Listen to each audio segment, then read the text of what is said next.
business environment is saturated with companies. And this is why it is imperative for companies to have a solid marketing strategy that fosters a brand identity that is different than any other company out there. And when they do that, make themselves look unique, let them build a relationship with their prospects. And when they build that relationship, it will instill trust and cultivate loyal customers.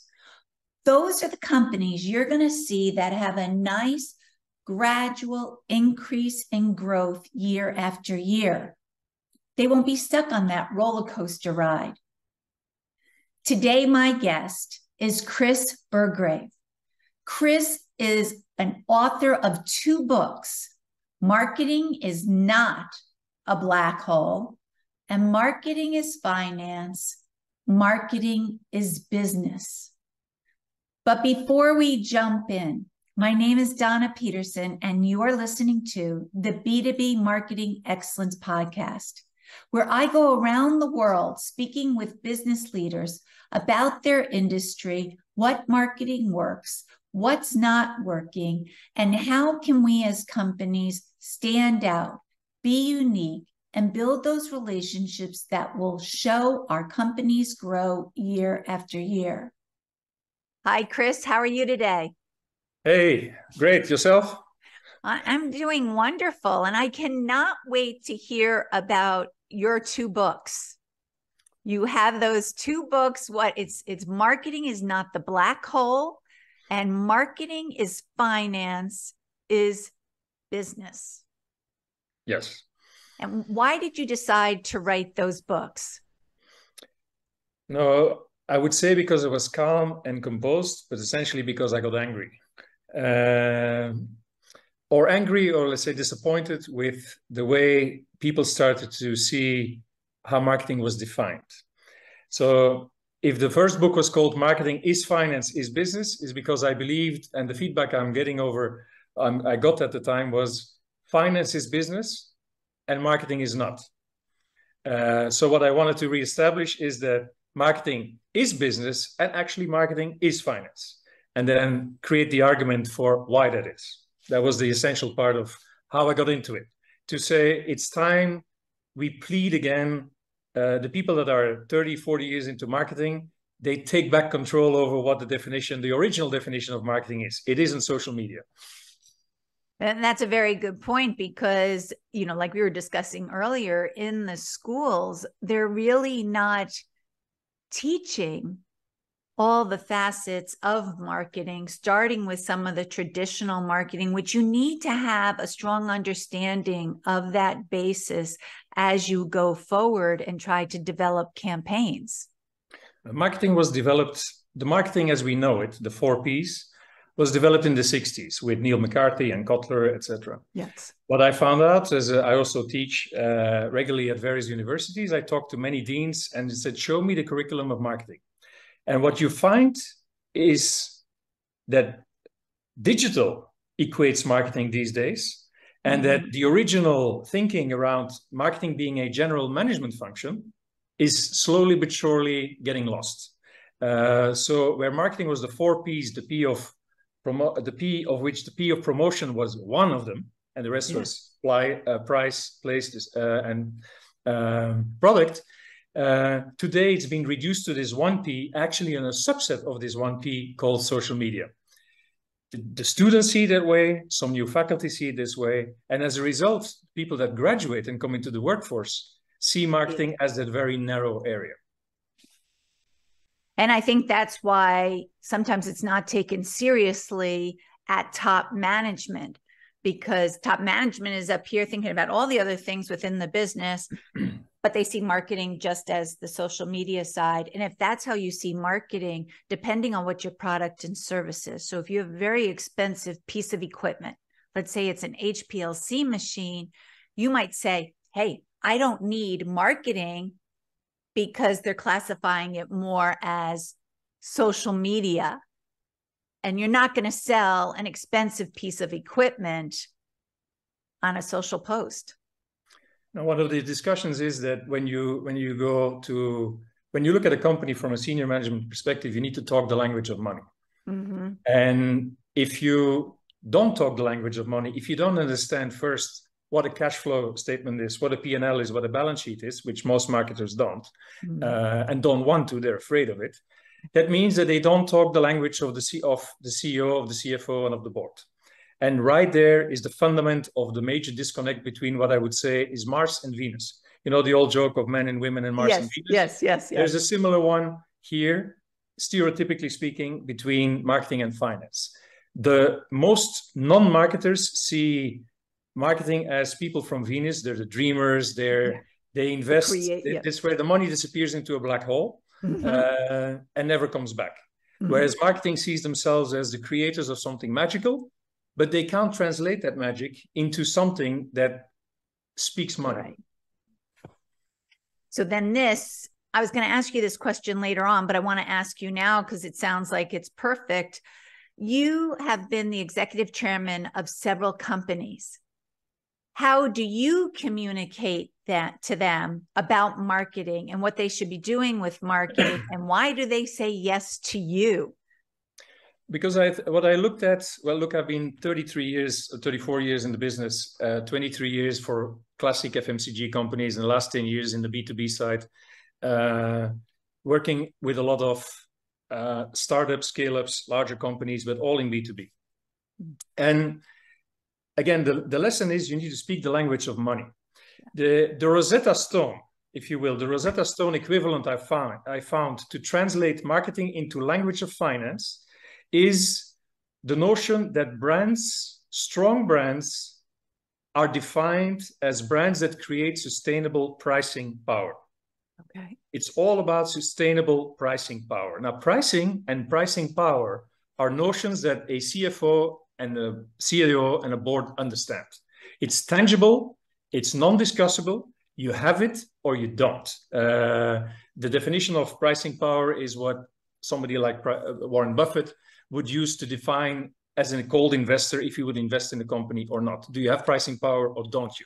Right. So the key lesson as a marketer is that if you stay in the voodoo language of marketing, which is very useful within the marketing function where you serve unmet needs or underserved needs and you create demand and all that, is a language of input and output. Mm-hmm. What finance wants is not the input and output, but the outcome of that work. Yeah. And the outcome is a money outcome that they can take to the bank in two ways. A, you can measure it via pricing and pricing power via the P&L. Mm-hmm. And in the end, what is a brand? A brand is an intangible asset on the balance sheet. And as a board, your fiduciary duty is to nurture the assets on your balance sheet. That's essentially the Rosetta Stone. So by translating brands into the notion of sustainable pricing power and nurturing intangible assets, now all of a sudden you speak the language of the boards. Yeah. And that makes sense because I was at a client recently and they had the big whiteboard and we had all the numbers up there and they said, okay, Donna, out of this, we did all these emails, we did all this. This was our number of leads, which calculated to our sales. What do you think? And I said, well, are you giving any value to the branding that we're doing with the campaign? And they said, no, we don't care about branding. And of course, I have a problem with that being a marketer. I said, you have to care about branding. But I understood where he was coming from because he needed to put a dollar figure to it so that when he speaks to upper management, he can say, okay, we did these marketing campaigns. Everything came down. This is how much we got in sales. Now, the way to accentuate this is that brands in the end is about meaningful differentiation. If you don't want to be in the commodity business and you don't compete on cost, in a commodity business, you compete on cost. Yes. In a branded business model, B2B, B2C, you compete on brand differentiation, which means you compete on the ability to create a price premium. Yeah. Ultimately, that's the outcome. So I understand the discussion of how many leads and this and that. Again, there's an input-output discussion, which is a meaningful one on which you can have ROI debates, but that's input-output. Yes. The key thing I find that changes the debate between marketing and finance and makes marketing finance equals business is move the conversation from ROI on input and output to an outcome-centric discussion on pricing power. Measure whether you have pricing power or not. Mm-hmm. And how do you know? In your business or with your client, measure whether over the last 3 years you've been able to raise your price to your respective key customers at or above inflation, not CPI, the company's inflation, input cost. And have you been able to maintain or extend margins on that customer? If you have been able to, without losing volume. Okay. So there's two components to definition. Warren Buffett's definition of pricing power is over the last 3 years, have you been able to raise price, net price, not wholesale, net, post deductions, and without losing value or volume to a competitor. If you have this, then you have a brand. Yeah. If you don't have this, you have no brand, or you have a very weak brand. It's very simple. It's black and white. Yes. And there's no room for negotiation. The likes of Goldman Sachs, Bloomberg, everybody on Wall Street, during the last couple of years where inflation all of a sudden came in, inflation created a wedge between the boys and the men, the women and the girls, which is essentially people with pricing power and companies without pricing power. Mm-hmm. And they made lists of both. The question is, which one are you on? Mm-hmm. If you don't have it, you better get it back or you're moving to a commodity business. Right. If you do have it, you need to use it carefully because then you get into another issue. If you have pricing power, avoid abuse of it. There's the ethics of pricing power that and we can discuss examples of that. Yeah. But most people don't have it. See, and that I think is where marketing is right now, because it has to be. And we have several things happening right now, especially with all the AI that's coming up. And I'm worried that people are going to start using all these AI tools and they're going to become generic.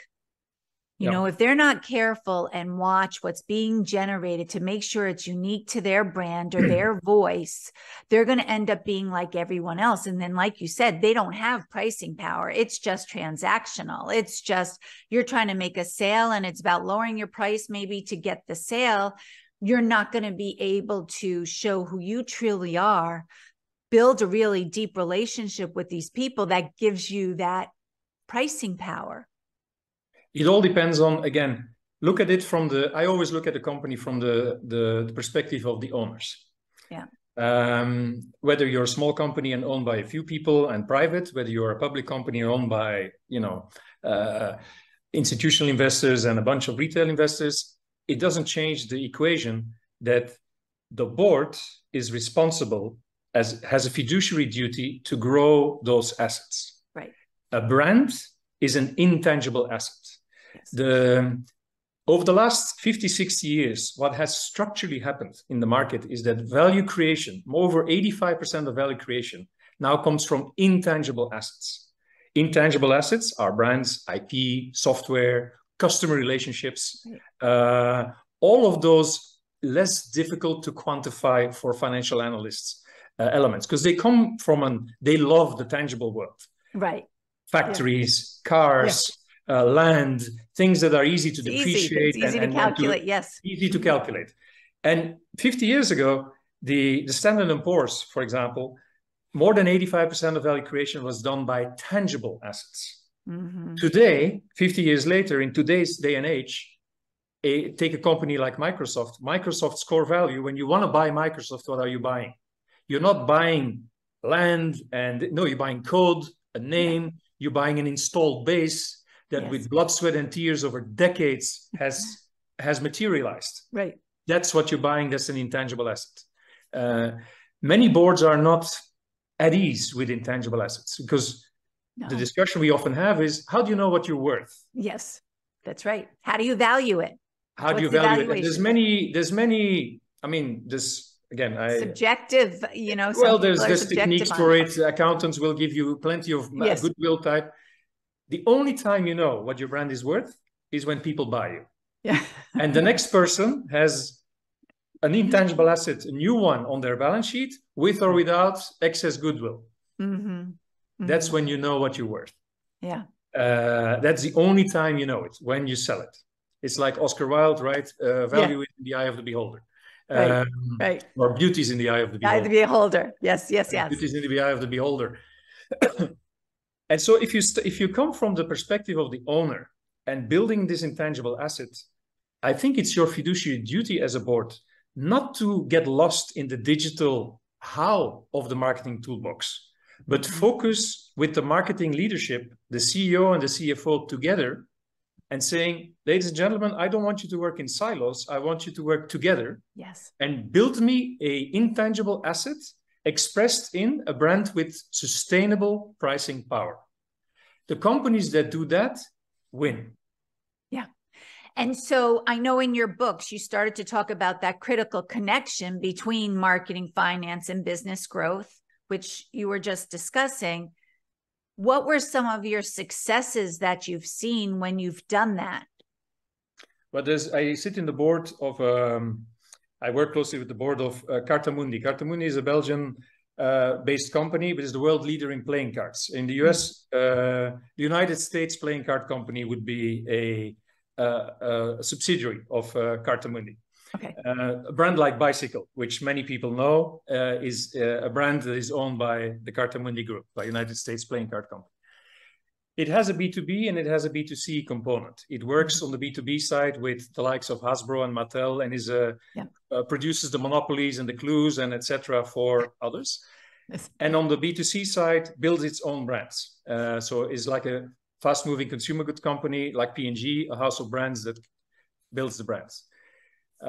Since the last 3 years, I work with the board and have infused them with this thinking on pricing and pricing power. And as a result, between the board and senior management, between senior management and the key sales and marketing and financial leadership, there's a keen understanding of how pricing impacts the top line and how top line reflects and builds these intangible assets. Okay. So, and over the last 3 years, this company, which has been voted by EY as one of the family companies of the year, I mean, is going gangbusters. Excellent. And one of the reasons is that from board down to senior management, down to the top middle management, and now as we cascade it further down, everybody gets infused in the idea there is marketing and you use your language between you. But there is marketing is finance is business. And the way we bring that all together is not in ROI discussions on social media, but it's not about the how of marketing, is in the why of marketing. Right. Is in measuring once a year at least for all of the components of the business on B2B and B2C side, the pricing power progress we make. And that's so important when you can get the whole company, it trickles down from the top, but you get everyone across all the different departments working together on one path towards one goal. That's when it's going to work. Like you said, separate silos isn't going to work. Everybody's a marketer. I mean, one of the key things we said, marketing is too important to be left to the marketeers. What we train the CFO in, you're a key marketer. When you discuss pricing, I mean, and what we tell the senior marketers is you don't deserve to sit at the senior table, at the adult table, if you don't understand cash flow statement, P&L, and balance sheet. You know, you need to learn the language of finance, because in the end, it's the language of money. It's the language of Wall Street as a proxy that determines the basic fiduciary duty of the board and senior management. So speak that language, start from there. Yeah. And hence the Rosetta Stone discussion, sustainable pricing power and intangible assets. That's what we train everybody in. Great. That's a nice success story and telling us, have you come across any challenges you've had trying to implement that? Well, what you have is, what you need to have is, I think it starts, like in many companies, it starts from the CEO. Yeah. So if you have a CEO that is, well, no. Kind of set in their ways. It starts from, let me rephrase that. It starts from the time perspective a board has. So Cartamundi, in case, is a long-term oriented, family-owned company. Going to the 8th generation. Wow. So people think in generations. Oh, yeah. But if you work for a private equity owned company that has a 3-year horizon and has a particular goal to say, by this date, we want to sell out, it gives the CEO a different set of parameters to work against. If you then say, how do I build pricing power in the next 3 years, it's much more challenging than if you have 5 or 10 years to do it. It depends also what business you're in the cycle. If you're in a B2B company and people they're in the market once every 9 months or every 15 months to buy from you, well, in 3 years, you're not going to change that much. No. So I think there is no one size fits all. There is the challenges start from the ownership of the company, the perspective they give, the mandate they give the CEO, and then from there you then have the canvas to say, are we ready to build this intangible asset for the long term or not? Now, I believe, even I am an LP in 3-4 different venture capitalists. You have a typical 10 to 15-year type horizon before you sell.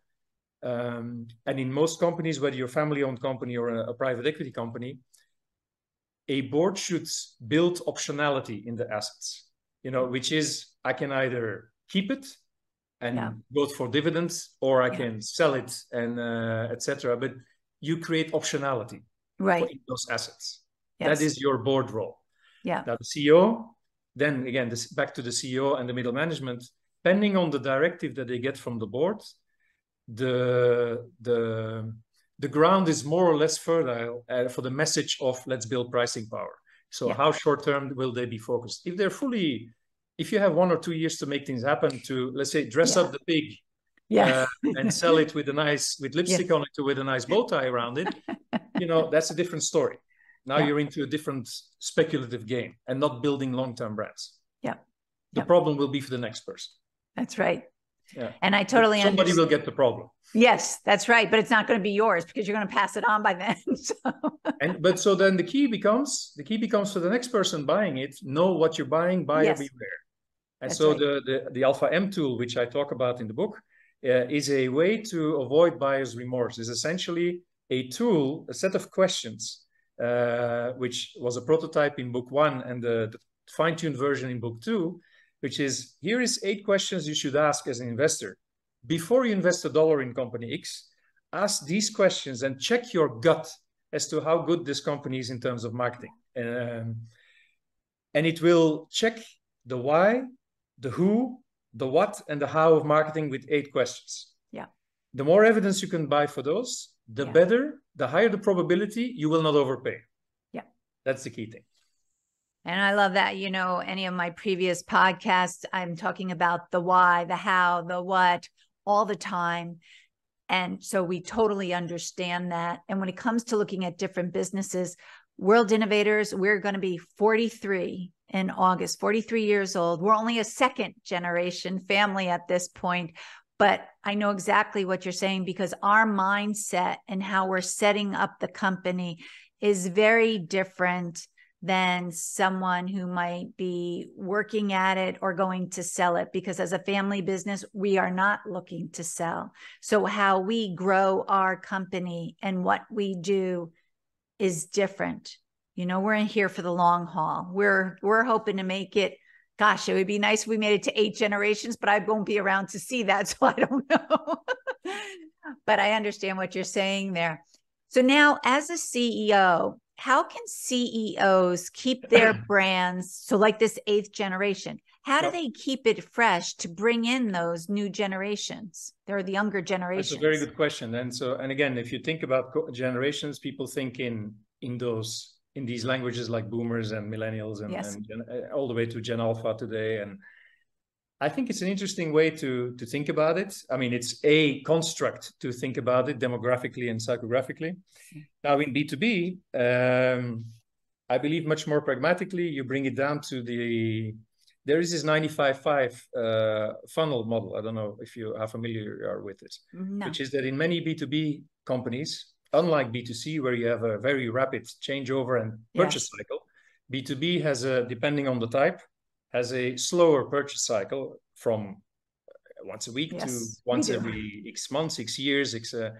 So the question, the 95-5 theory is a different form of generational thinking. Essentially, what it says is, look, at any given time, there's only 5% of your target market in the market to buy. Right. Who are really ready to buy. Mm-hmm. Mm-hmm. Now, the 95 other ones, you need to work on too.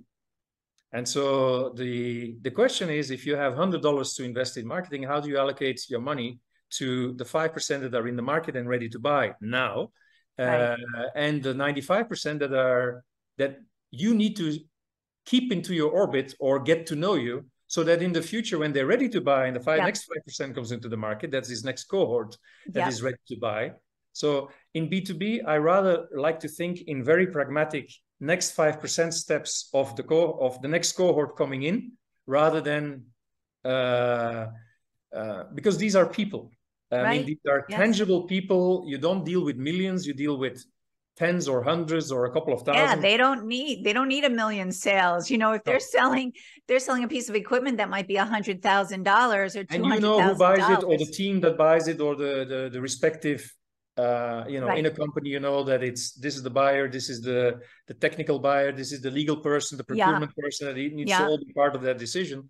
So you know who they are. You can map them. You have those 5% that are in, and then the next 5%, the next 5% after that. Mm-hmm. The question becomes, should I invest? So a question that a B2B CEO might have is, do I need to invest 100 in the 5% today and just do lead generation around that 5 and spend, but then you haven't built your brand. Right. Zero consideration about the next cohort. And think about it. You remember the whole idea in the past from nobody was fired to recommend IBM.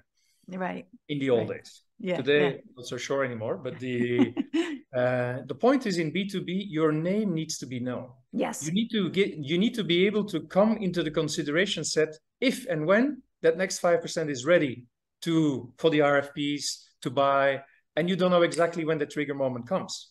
Right. But the reason why you need to be out there with your thought leadership, with your white papers, with your branding, with your this, with your that, is you don't know when the next 5% comes. Yes. And so the art, science, and discipline of marketing is probably spend a percentage of, maybe it's 40 to 60% of your brand on the future of the 95, and the other 50% on the 5 today. This is the walk and chew gum discussion, where there is no hard and fast rule. It should be 60-40 or 20-80. No. But there is a percentage of today and a percentage of tomorrow, as long as you understand why you're spending on the 5 and the 95. Yeah. And I believe that type of answer, in terms of generational thinking, particularly for B2B, is a more pragmatic one than thinking like B2C in demographics and boomers and Gen Z. Right. Yeah, it's very interesting because, as I mentioned at the beginning, it all has to be about relationship building, and it has to be about getting that brand out there and getting people to recognize your brand, but also having them realize that you know what they need. You understand their situation. You really know their industry or the title that they're in. And that's when they're when they need that product or they need to buy that expensive piece of equipment, they're going to go to you because now they know that you totally understand them, that you are going to be there. They need to know you. It starts with, in FMCG marketing, in the CPG world, in the classics of brands, you have 2 pyramids you need to build. Yeah. One is the pyramid of awareness. The awareness all the way to brand love, awareness, consideration, etc., and to ambassadorship. And then the other one is behavior. Have they tried you, all the way to have they repeated, used you, etc. But it starts with awareness. Yes. If nobody knows your brand and the 5% are used, and people come and say, okay, who's going to build the sales of tomorrow? Where are the sales going to come from? Yeah. If there's no pipeline built with nobody that has ever heard your name, why would they know what you stand for? Yeah. And hence, a good CEO, CFO, CMO in B2B need to map out the today and the tomorrow, because that's how you build, again, pricing power and tangible assets, and those intangible assets. Yeah. So if they keep that in mind, the probability that as a B2B company, big or small, that you're successful, exponentially increases. Yeah. Rather than working in silo and only working for today. And also, if you do that, you have today and tomorrow, that's when you're going to see those companies that have that nice, steady growth year after year. It's not going to be, oh, we get a client. Oh, we've lost it. Oh, we got a client. We've lost it. No, it's when you're doing this kind of keeping track of, yes, we're going to make these sales today, but yes, we're going to look here. Like someone asked me the other day, Donna, do you need any more clients? And I'm like, you always need clients. You've always got to be looking for clients. You've always got to keep your name out there. It has to reinforce your brand because you want to keep building your portfolio, but you also have to give everyone who works with you that confidence that you know what you're doing. And that's why offering educational information to people, even if maybe they're not buying from you yet, is so very important. But it comes at an investment. That's Yes. your investment in the future. Yes. And again, you asked about, Donna, you asked about the challenges. Yes. You need a CEO that then has this multi-year perspective, the multi-year funnel perspective. In a B2B, there is business today, there's business tomorrow. There's the people that farm the current business and the hunters for tomorrow. Right. And the hunters need to build that brand name out there, understand the needs, feedback the needs, go back to the R&D department, which is, again, R&D is marketing. Product, the P of product is the number one P of the 4 Ps. So when people tell me in B2B, I'm in marketing, I do the P of communication, that's fine. You just do one. But your R&D friends that are working on product, they're marketing too. Yes. The people that are selling, this is the P of place. And they've all got to work together and understand. You need to work together. Peter Drucker was using to say, great marketing makes selling unnecessary. Yes. And it's right. Yes. Yes. Well, now this parlays really nicely into our conversation about digital transformation is often misunderstood and can result in that loss of focus on fundamental marketing principles. You know, we touched on this a little bit before we came on, and I wanted you to expand upon that more for us. Well, very often I get a call and say, Chris, we're looking for a marketer in company X.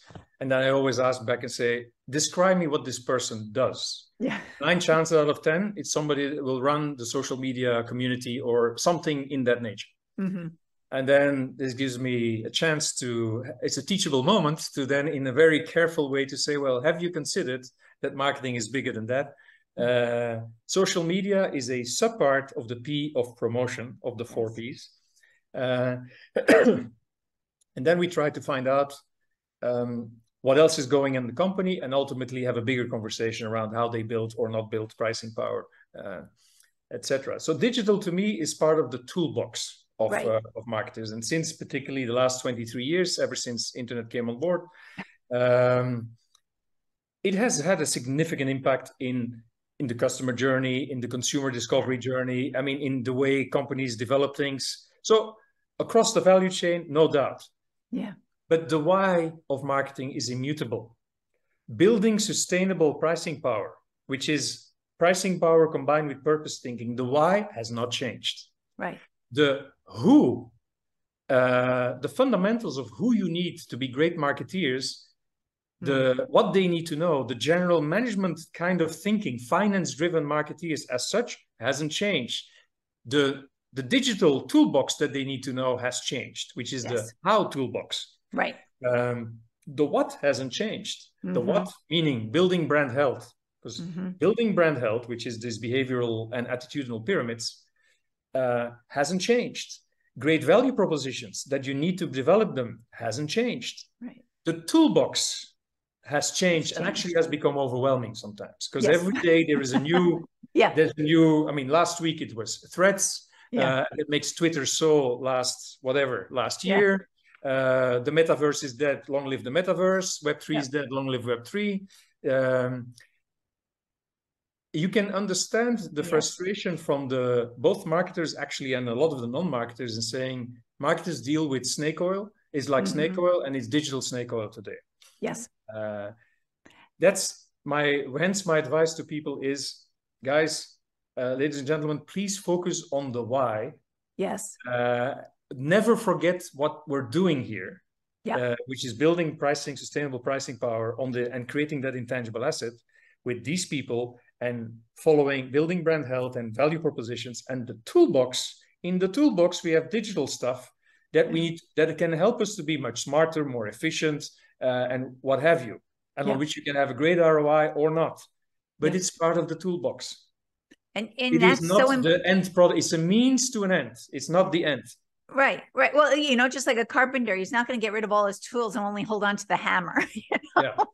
Exactly. He's going to need all the tools because you need them for different things. If you have a screw, okay, you need to have the screwdriver, but you have to have those different tools because also, like you said, different industries need different channels to use, and you have different ways to market them. And that's why you have to have different tools in the toolbox, like you said.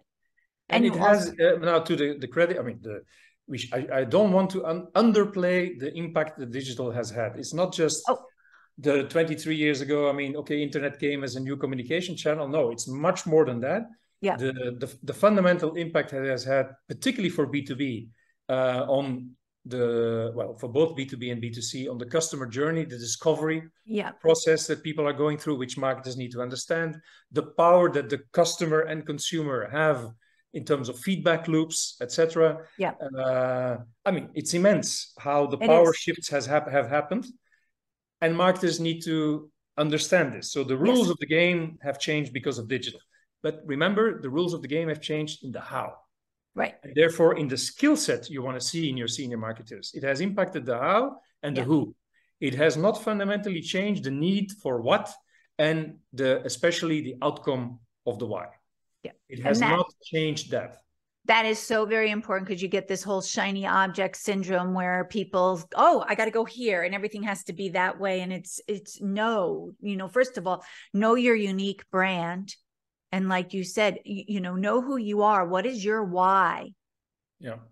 And stay with that. And that is what's going to help your brand kind of stand out from everybody else, because no one can repeat you if you're being unique to who you are.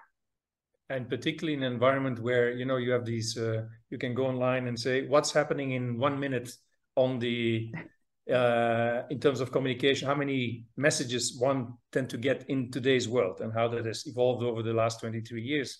It's stunning. So unless you really know what your B2B company stands for, what your offering is all about, and for who this makes a difference in their lives,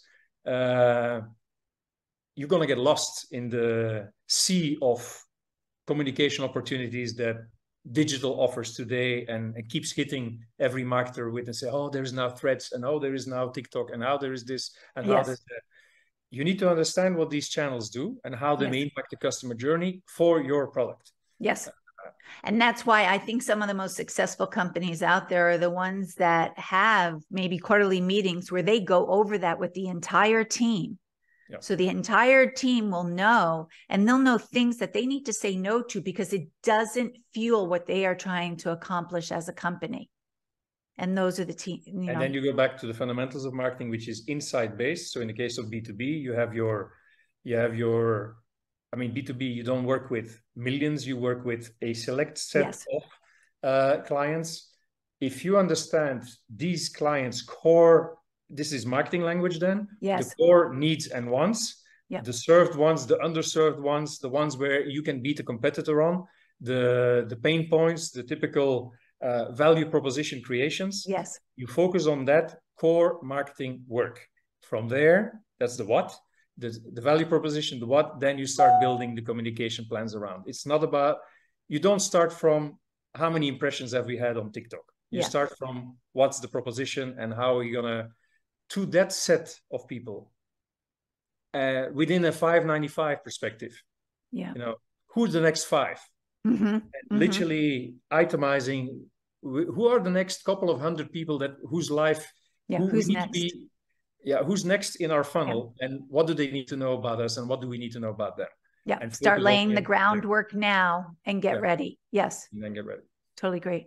All right, Chris, thank you so much for your time today. Everyone, please check out his books. As you'll see in the notes, I will list them there so you can check them out and ask Chris any questions you might have. Donna, thank you so much for having me. Have a great day. You're welcome. Have a great day.